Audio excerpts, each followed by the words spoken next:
What is the difference between specification limits and control limits in SPC? Hey there, I'm Arun Sharma.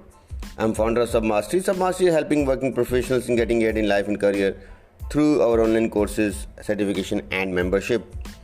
So if you look at this particular topic, like when you talk about specifications and control limits, so what's the difference between these two?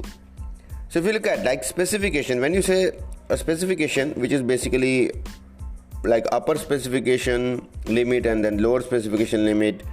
So these are the specifications like which are basically identified by the designer or by the engineering team. So that is what is mentioned in your drawing, and that is what is we say is the desired dimensions by the designer.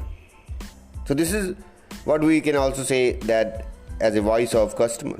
So when you say specifications limits, so these are the upper specification limit, lower specification limit, or the specification limit a tolerance which a designer gives for their particular product, and that is called like specification limits, and these are also called voice of customer. But when you talk about control limits, so control limits are independent of specification limits. Yes, control limits are independent of specification limits. So control limits are basically voice of process. So how much your process is capable of making a product in that particular tolerance of upper control limit and lower control limits.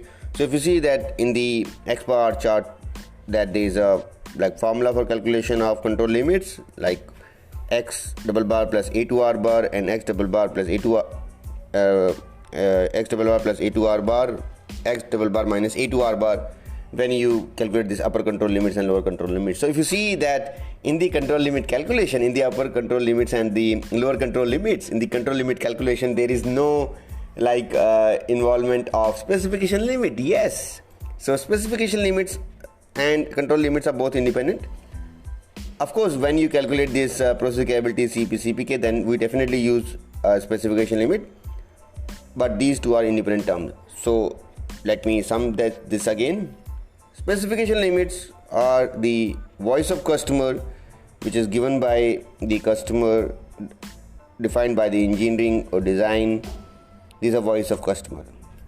Control limits are the capability of a process, and these is basically what is you identify, you find basically through your data, right? So control limit are independent. Definitely what you want is control limit should be like within the specification limit, that's by default. Okay, so yes, we can say specification limits are voice of customer and control limits are the voice of process. I hope you got an understanding. If you like this podcast, do share this with your friends, like this wherever you are listening, in YouTube or any other platform, right? And if you want more details, go to www.submastery.com, submastery.com. Thank you very much. Arun Sharma signing off. We'll see you in another episode.